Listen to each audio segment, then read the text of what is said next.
Senhor esteja convosco. Anúncio da boa nova de nosso Senhor Jesus Cristo, segundo João.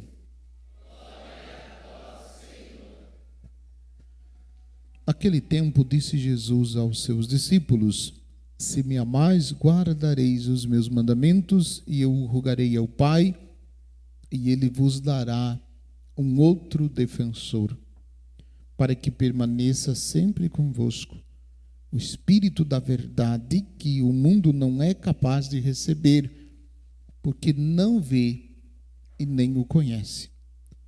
Vós o conheceis, porque ele permanece junto de vós e estará dentro de vós. Não vos deixarei órfãos, eu virei a vós. Pouco tempo ainda e o mundo não mais me verá, mas vós me vereis, porque eu vivo e vós vivereis. Naquele dia sabereis que eu estou no meu Pai, e vós em mim, e eu em vós. Quem acolheu os meus mandamentos e os observa, esse me ama. Ora, quem me ama será amado por meu Pai, e eu o amarei e me manifestarei a ele. Palavra da salvação. Que as palavras do Santo Evangelho perdoem os nossos pecados. Podem sentar-se um pouquinho.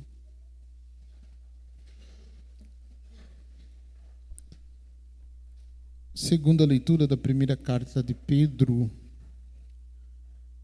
me leva a fazer a vocês uma pergunta. Você tem fé? Sim ou não? Sim, mas fraquinho, né? Você tem fé? Sim. É que eu não estava escutando direito. Eu achei que vocês não tivessem respondido. Se alguém perguntar para você, por que você tem fé? O que você responderia?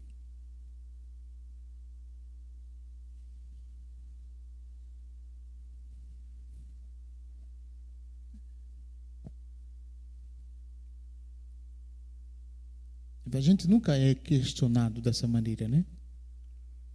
Mas e se a gente fosse? Porque quem vai questionar não são as pessoas que estão aqui dentro da igreja. Do lado de fora. Talvez pessoas que não acreditem em Deus. Pessoas que talvez não tenham esperança. Pessoas que talvez tenham até perdido o sentido da própria vida. Eu estou falando de fé, mas Pedro usa uma outra expressão. Estais sempre prontos a dar razão da vossa esperança a todo aquele que lhe a pedir.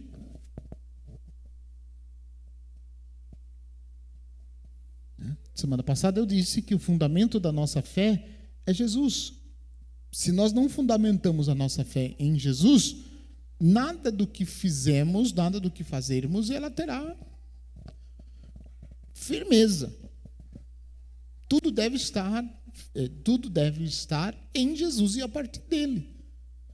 Ele é a certeza, né? É o fundamento da nossa fé e também o fundamento da nossa esperança.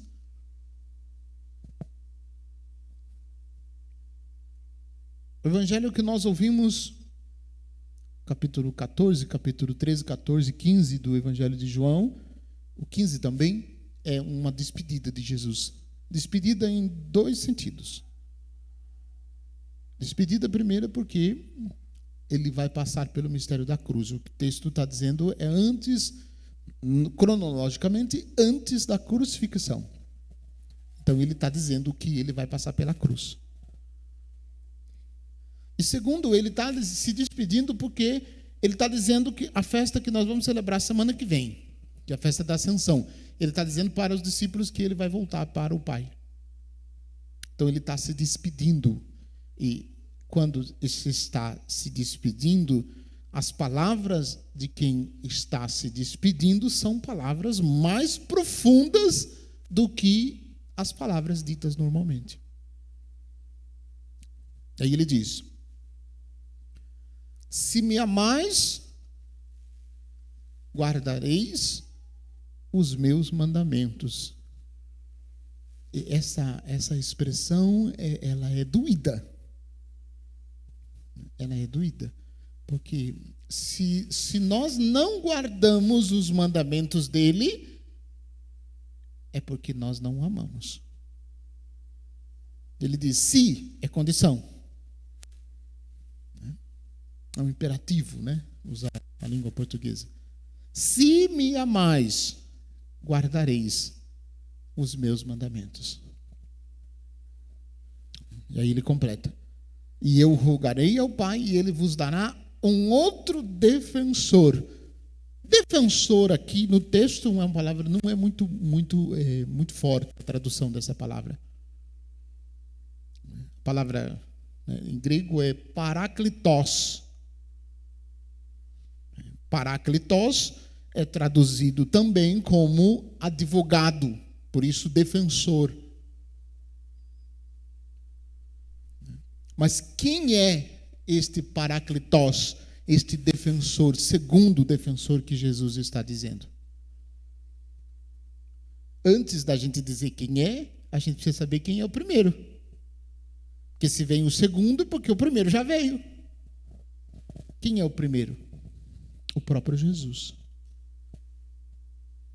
E é impressionante essa ideia. Ele está prometendo, ele está dizendo do Espírito Santo, mas essa ideia é impressionante.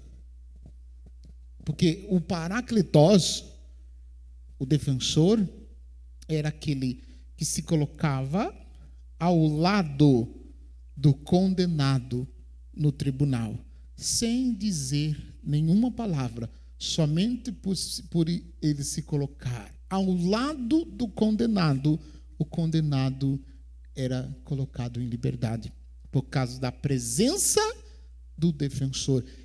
É este que Jesus está prometendo, que vai derramar, que vai pedir ao Pai, e o Pai vai nos dar. E Jesus chama este parakletos, esse defensor, de Espírito da verdade. Ele diz que o mundo não é capaz de receber porque não o conhece. E aí o texto continua. Porque o mundo não é capaz de receber porque não vê e nem o conhece. Vós o conheceis porque ele permanece junto de vós. E diz ainda mais: ele estará dentro de vós. E é com o Espírito Santo, no Espírito Santo, que nós produziremos frutos. Os frutos que permaneçam, conforme aparece no capítulo 15, conforme apareceu nas leituras do Evangelho durante a semana.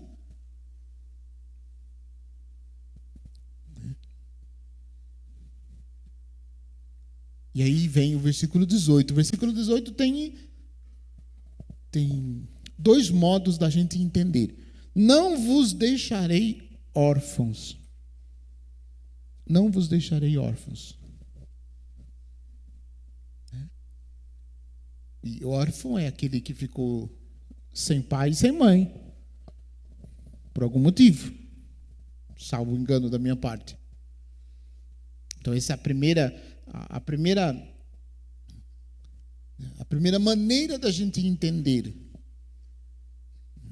Mas a segunda maneira da gente entender essa expressão, ela é mais profunda. O Senhor está dizendo que não deixará os seus discípulos órfãos, porque Ele está dizendo que Ele vai voltar para o Pai. E Ele voltando para o Pai, Ele vai mandar o Espírito Santo. Porque olha o que Ele diz no texto seguinte, né? Não vos deixarei órfãos, eu virei a vós. É por isso que ele diz que nós não ficaremos órfãos, porque Ele mesmo virá até nós. E Ele virá até nós no Espírito que vai ser derramado. Semana que vem nós celebraremos a festa da Ascensão. Domingo próximo, qual que festa que a igreja celebra?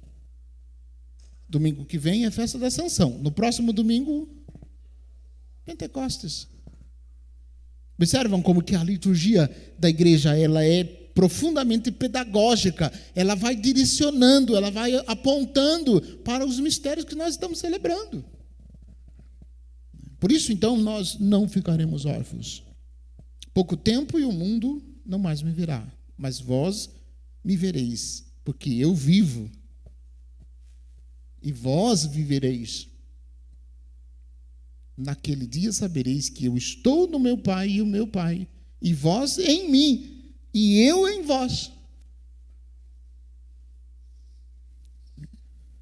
Então, o mistério da nossa fé, de um Deus que é Trindade, e que por sua benevolência e misericórdia concedeu com que nós participássemos.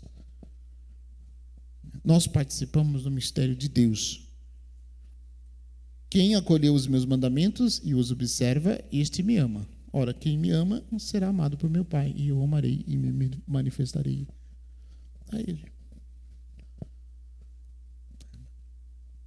Ele começou dizendo dos mandamentos.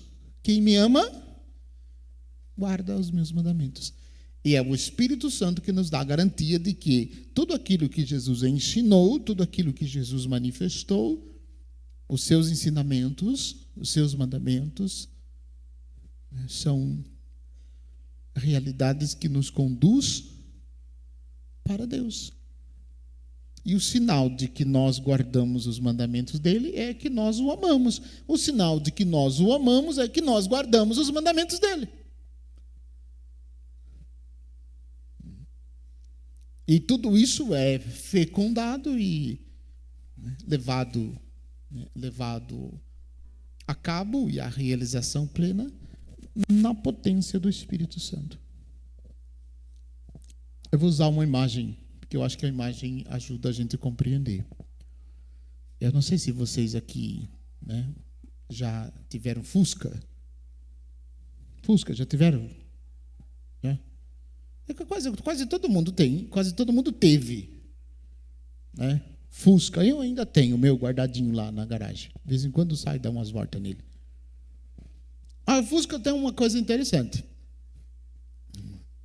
Ele pode estar com o motor zerado, motor tudo equilibrado, tudo perfeito, tudo funcionando em perfeitas condições. Se ele não tiver 2 detalhes, ele não anda e não funciona. Quais são os detalhes? A correia. Uma correia que liga 2 polias, uma polia pequena e outra polia maior. Se não tiver a correia, o Fusca não liga. Então, a correia da polia do Fusca, na comparação que o padre está fazendo, é o Espírito Santo.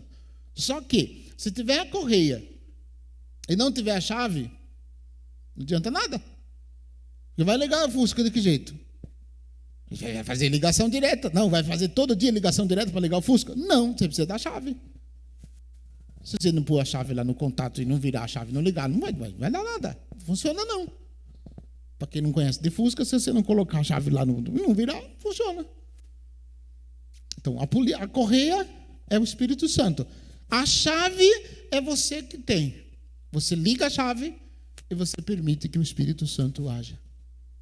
Você liga a chave, você permite ao Espírito Santo trabalhar, mover em você e fazer com que você se aproxime de Deus. Se você não acionar a chave, não adianta nada a correia ser nova, não adianta nada o motor estar novo, não adianta nada estar com óleo novo, não adianta ter gasolina, não vai funcionar. Para funcionar, precisa fazer o quê? Tem que virar a chave. Então, ou você permite que o Espírito Santo haja em você e transforme a sua vida, revelando os mandamentos de Jesus e levando você a amá-lo profundamente, ou então não adianta você ter o Espírito Santo todinho dentro de você. Ele vai levar a compreender tudo o que Jesus ensinou. Por isso ele é o Espírito da verdade. E nós precisamos deixar ele mexer e remexer dentro de nós para que a gente possa ser de Deus e converter o nosso coração para ele. Então, nessa expectativa de que a promessa de Jesus já está acontecendo, deixemos que o Espírito Santo mova em nós e nos mova para Deus. É o mover do Espírito Santo em nós que faz com que a gente produza frutos e frutos que permaneçam. Porque sem o Espírito Santo a gente não faz nada que preste.